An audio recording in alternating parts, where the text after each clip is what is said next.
네, 예레미야 메시지입니다. 예레미야는 70년이 차면 다시 돌아올 거다. 그리고 하나님이 너희와 새 언약을 맺을 거다라고 하는 메시지를 보여주고 있습니다. 자, 예레미야의 구조를 한번 볼까요? 예레미야의 구조는 크게 38장 전까지 해서 이스라엘이 멸망하기 이전의 사역을 얘기하는데, 예레미야가 40년 동안 요시야 왕 때부터 586년 멸망할 때까지 40년 동안의 그 예언의 사역을 설명하면서 하나님 앞에 그들이 어떻게 행해야 되고 돌이켜야 되는지를 설명하는 내용이고요. 39장부터 52장까지는 멸망 이후에 벌어지고 있는 상황들을 설명하는데, 특별히 46장부터 51장까지가 하나님의 백성을 어렵게 하고 힘들게 했던 열국에 대한 심판을 설명하는 내용을 담고 있습니다. 예레미야 원독자들은요, 바벨론으로 포로로 끌려간 남유다 사람들입니다. 바벨론에 포로를 3번 끌려가 되는데, 1차가 605년 이때 다니엘이 끌려가게 돼요, 친구들과. 2차가 597년인데요. 이때 에스겔과 1만 명 이상의 그 장인들이 포로로 끌려가게 됩니다. 그리고 3차가 586년에 포로로 끌려가게 되는데, 바로 이 1차, 2차로 포로로 끌려가는 이 한 복판에서 예레미야가 예언을 하고 있었고요. 그리고 586년 직전까지 예레미야가 예언을 하는데, 바로 이 1차, 2차로 끌려가고 제3차까지 끌려간 사람들이 이 예레미야를 책으로 읽는 사람들이에요.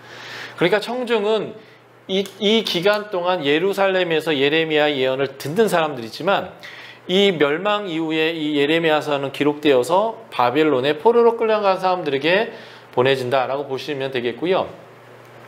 저는 626년 요시야 왕 13년에 그가 예언의 사역을 시작해서 586년 멸망하는 이때까지의 40년이 그의 예언 사역의 기간이 되게 됩니다. 예레미야가 이 멸망 후에 예언 사역을 끝낸 게 아니고요. 예레미야서 마지막 구절 보면 에올므로닥 원년에 2차 포로 때에 끌려갔던 여호야긴 왕이 복권이 돼서 바벨론에서 대우를 받고 그가 죽을 때까지 국가로부터 공급을 받았다라는 언급이 있는데, 그 에올므로닥 원년이 562년입니다. 그러니까 실제 예레미야가 여기에 사건까지 알고 있다라고 하는 것인데요. 그래서 그의 예언 사역은 60년 이상이 넘어간다라고 볼 수 있겠습니다. 예레미야는 그의 예언을 기록해서 바벨론에 보낸 내용이 많이 나오는데요. 예레미야 29장과 51장에 보면 그의 예언 사역 중간에 기록했던 내용들을 이미 605년과 597년에 바벨론으로 끌려가 있는 사람들, 소망이 없는 사람들이죠. 이들에게 이 예언을 보내서 하나님의 뜻, 하나님의 계획이 무엇인지를 설명함으로 소망을 주는 사역을 했습니다. 실제 다니엘서 9장 3절에 보면 다니엘이 예레미야서를 읽다가 하나님이 말씀하셨던 70년이 차면 돌아가리라고 했던 그 70년이 다 됐음을 깨닫고 중보기도하는 내용이 나옵니다. 그러니까 실제적으로 예레미야서를 바벨론의 사람들이 읽었다라는 것을 우리가 알게 되는 거죠. 예루살렘과 애굽으로 이동한 사람들, 이들은 하나님의 철저한 심판의 대상이었고요. 예레미야 예언사를 보면 바벨론에 있는 사람들이 바로 하나님의 회복의 대상이었습니다. 그러니까 하나님은 605년, 597년에 바벨론으로 데려간 사람들이 하나님이 보호하는 사람들이에요. 다시 말해서 요시야 때에, 부흥 때에 하나님이 준비한 사람들이요, 이들을 마치 이 바벨론으로 데려가서 처음 요셉이 애굽으로 날아가서 큰 민족이 된 것처럼 바벨론으로 데려가서 하나님이 여기서 하나님이 이들을 보호하고 있는 것을 우리가 보는 거죠. 자, 24장 5절에서 7절에 보면 예레미야가 환상을 보는데 아주 좋은 무화과와 썩어서 버릴 수밖에 없는 무화과를 보게 됩니다. 근데 그 해석을 보면 좋은 무화과가 바로 이 바벨론에 간 사람들이에요. 바벨론에 있는 사람들이 좋은 무화과고요. 이 예루살렘에 있는 사람들이 썩은 무화과예요. 버리는 무화과라는 거죠. 그러니까 하나님은 이 포로를 통해서 극히 좋은 무화과들을 바벨론에 옮기시고 거기서 내가 너희를 보호하겠다라고 말씀했다는 거예요. 그래서 바벨론에 있는 포로로 끌려간 사람들이 예레미야서를 통해서 소망을 갖게 된 원독자들이다 하는 거죠. 바벨론 포로에 있는 자들에게 두 가지 메시지를 전하고 있는데요. 첫 번째는 그들이 바벨론으로 포로로 끌려간 이유가 뭔지를 설명하는 거예요. 하나님을 거역했기 때문이죠. 그러니까 이제는 하나님 거역하지 마라 라는 메시지가 첫 번째 메시지가 되겠고요. 두 번째는 바벨론에 있는 사람들이 바로 하나님의 보호 아래에 있고 다시 하나님과 새 언약을 맺고 가나안 땅으로 다시 돌아오게 될 거라는 거예요. 마치 제2의 출애굽적 사건이 일어나고 있는 것이죠. 자, 보십시오. 남유다의 멸망의 이유를 예레미야는 주로 무엇으로 얘기하냐면 아모스는 공의가 없는 것으로, 호세아는 율법을 지키지 않은 것, 특히 우상 숭배라고 얘기했고요.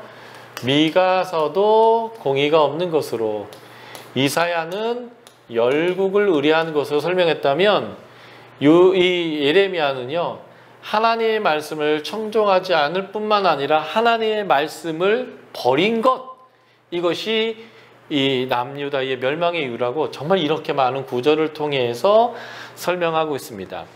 자, 그 중에 대표적인 게 2장 11에서 14절인데 이스라엘 백성들이 생수의 근원인 하나님을 버리고 터진 웅덩이, 근데 물을 가둘 수 없는 터진 웅덩이를 팠다라고 하는 거예요. 그게 바로 우상을 숭배하고 열국을 의뢰하고 이렇게 했던 모습들을 보여주는 거죠. 그래서 이러한 하나님의 말씀을 청종하지 않고 버린 것에 대한 책망이 주로 왕과 관리들, 제사장과 거짓 선지자들 때문이다라고 하나님께서 말씀하고 있습니다. 지도자의 책임이 크다는 거예요.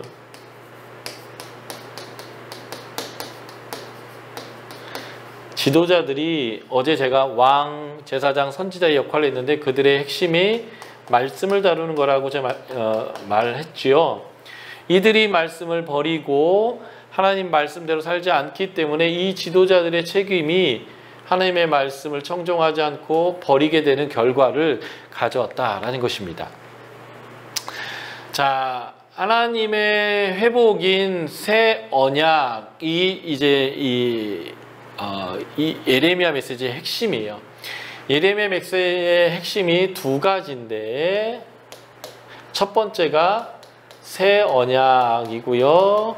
두 번째가 70년이 차면 이 땅으로 돌아온다는 거예요. 이 두 가지가 핵심 메시지인데 그 첫 번째가 새 언약이죠.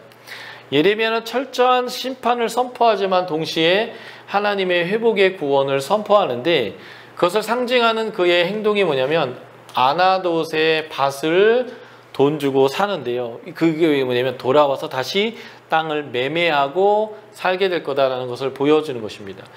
하나님의 예언 중에 정확하게 날짜를 박아서 이렇게 70년처럼요.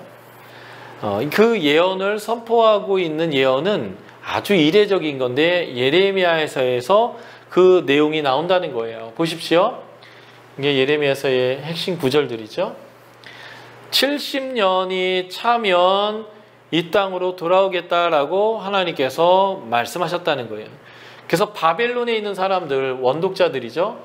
지금 이들이 605년부터 끌려가기 시작했고요. 597년, 586년 이제 예레미야가 여기까지 이제 예언을 하게 되는데 이후에 538년에 돌아와요. 지금 원독자들이 여기에 있는 거예요.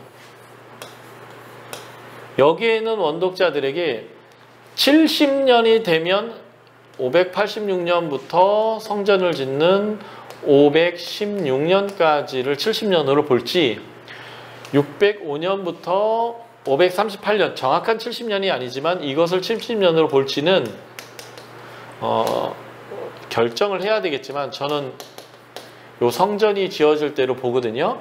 어쨌든 이 원독자들은 우리가 지금 바벨론에 있지만 하나님의 보호 아래 있고 하나님이 우리를 다시 되돌릴 거구나 라는 소망을 가지고 하나님의 백성으로 살아낼 힘을 갖게 하는 책이 바로 이 예레미야다라고 보시면 되겠습니다. 자, 새 언약이죠. 예레미야 31장 31절부터 34절에 나오는 핵심 메시지인데 이거에 대한 가장 완벽한 해석은 히브리서 8장 8에서 17절에 나옵니다. 새 언약이죠. 구약 신의 산 언약이 이스라엘 백성에 의해서 일방적으로 깨어졌고 마치 아내가 남편인 하나님을 버리는 것처럼 이스라엘이 버렸다는 거예요. 그러나 하나님은 그 버림을 받은 남편이지만 끝까지 이들을 사랑해서 그러면 새 언약을 너희에게 주겠다라고 말씀합니다. 새 언약의 특징은 이 출애굽 때 세운 것과는 전혀 다른 거예요. 이제는 하나님의 법을 우리의 생각과 마음에 기록할 것입니다. 이게 성령을 통해서 이루어지는 거죠. 그래서 나는 저희 하나님 되고 그들은 내 백성이 될 거다. 이게 출애굽의 회복이라고 제가 말씀드렸죠. 이것을 호세아서는 암미 나의 백성, my people이 되는 건데 바로 이 새 언약을 통해서 그렇게 하시겠다는 거예요. 이런 주를 알라 할 필요가 없어요. 다 주님을 알게 될 거고요. 우리의 죄는 다시는 기억하지 않습니다. 예수 그리스도의 십자가를 통해서 완전히 깨끗하게 될 거고요. 바로 이 다윗의 한 의로운가지 예수 그리스도를 통해서 의로운 통치가 이루어질 것이고 이 언약은 영원히 깨어지지 않는 신의 산 언약과는 비교되지 않는 온전한 언약이 될 거라는 거죠. 그래서 예레미야는 마지막까지 예루살렘에서 구원받은 자를 구원해내는 일들을 했을 뿐만 아니라 바벨론을 옮겨가서 바벨론에서 하나님의 백성으로 살아가야 될 사람들에게 소망을 갖게 하는 그러한 역할을 했습니다. 자, 출애굽과 제2의 출애굽이라고 하는 포로 귀환의 공통점이 있어요. 하나님은 창세기 15장에서 400년 만에 4대 만에 돌아올 거라고 명확하게 말씀하셨는데 여기서도 보면 예레미야 25장과 29장에서 70년이 차면 돌아올 거다라고 하는 정확한 시간을 말했습니다. 이때에 하나님은 요셉이란 사람을 미리 애굽에 보내서 총리가 되게 했고요.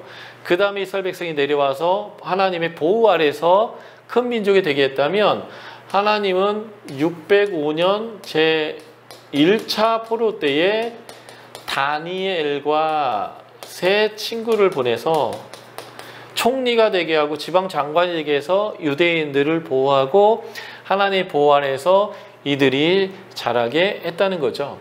그리고 이들이 출애굽을 했는데요. 하나님의 때에 하나님의 능력으로 출애굽했다면 이들은 바벨론에서 포로 귀환을 하게 되는데 이사야서에서 54장 55장에 걸쳐서 말하지만 내 종 고레스 기름 부음 받은 종 통해서 하나님께서 이들 돌아오게 할 거다. 그래서 하나님의 능력과 하나님의 권세로 돌아오게 했고 나올 때 재물을 얻게 했어요. 이 재물로 성막을 지었고요. 하나님이 고레스 조서를 통해서 재물을 얻어서 성전을 짓도록 하는 일을 주님이 하셨다는 거예요. 그래서 가나안 땅을 정복해서 하나님 나라를 세웠다면 가나안 땅으로 돌아와서 그들이 하나님의 나라를 회복하는 것들을 했다는 거죠. 그래서 지금 바벨론에 있는 사람들이 이 제2의 출애굽을 위해서 하나님이 아끼고 아끼는 좋은 무화과가 됐다라는 것을 보시면 될 것 같습니다. 자, 이게 예레미야의 메시지가 되겠고요. 예레미야 애가입니다. 예레미야가 요시야 때부터 40년간 줄기차게 예언했던 것이 멸망한다라는 것과 성전이 이제는 성전의 역할을 하지 않을 거다라고 하는 예언을 했는데, 이 40년 동안 했던 예언이 성취되는 게 바로 애가입니다. 그러니까 얼마나 원통하고 슬픈 일이겠어요. 그래서 애가의 내용을 보면 5장으로 되어 있는데, 예루살렘 멸망에 대한 철저한 슬픔의 노래를 부르고 있습니다. 너무 비참하고요, 너무 허망하고요, 너무 안타깝고 예레미야에게 너무 힘들었던 시간들이죠. 그런데 예레미야는 여기 가운데서 소망을 찾았습니다. 왜 그러면 하박국에서 말씀드린 것처럼 예레미야는 하나님의 방법과 관점과 하나님의 계획을 알고 있었기 때문에 그렇습니다. 그래서 하나님이 새 언약을 통해서 그들을 회복할 거고 70년이 차면 돌아올 거예요. 이들이 지금의 멸망, 애가를 부를 수밖에 없는 상황은 그들이 죄악 때문에, 우상 숭배 때문에. 그런데 이것 또한 하나님의 언약적 신실함으로 심판하시는 거고요. 그리고 하나님의 언약적 신실함으로 이들이 되돌아올 겁니다. 그래서 이 예레미야는 나라가 멸망하고 성전이 회파되고 모든 것이 비참해져 있는 그 상황 가운데 하나님의 은혜와 소망을 보는 거죠. 그게 3장, 예레미야가 3장에 나오는 메시지예요. 한번 우리가 이 3장에 나오는 메시지를 보겠는데요. 3장 19절부터 24절까지를 제가 읽어드리겠습니다. 내 고초와 재난 곧 쑥과 담즙을 기억하소서. 내 마음이 그것을 기억하고 내가 낙심이 되오나 이것을 내가 내 마음에 담아두었더니 그것이 오히려 나의 소망이 되었사옴은 여호와의 인자와 긍휼이 무궁하심으로 우리가 진멸되지 아니함이니이다. 이것이 아침마다 새로우니 주의 성실하심이 크시도소이다. 내 심령이 이르기를 여호와는 나의 기업이시니 그러므로 내가 그를 바라리라 하도다. 멸망을 보고 있는데 하박국처럼 그가 기쁨이 일어나고 소망이 일어나는 이유는 하나님이 지금 무엇을 하고 계신지, 어떤 뜻을 가지고 어떤 일을 행하고 계신지를 그가 알고 있기 때문인 거예요. 바로 우리가 이 코로나 시대를 살지만 하나님이 가지고 있는 뜻과 소망을 알게 된다면 우리에게도 이 애가 가운데 소망을 찾았던 하나님의 인자와 긍휼의 무궁하심을 깨달았던 이 예레미야처럼 우리도 소망을 갖게 될 것입니다. 그래서 여러분들이 하나님의 성품을 아는 자들은 하나님이 날마다 우리에게 주시는 그 은혜를 경험함으로 소망을 갖고 하나님을 바라보게 됩니다. 그 소망을 갖고 하나님을 바라보는 여러분 되셨으면 좋겠습니다.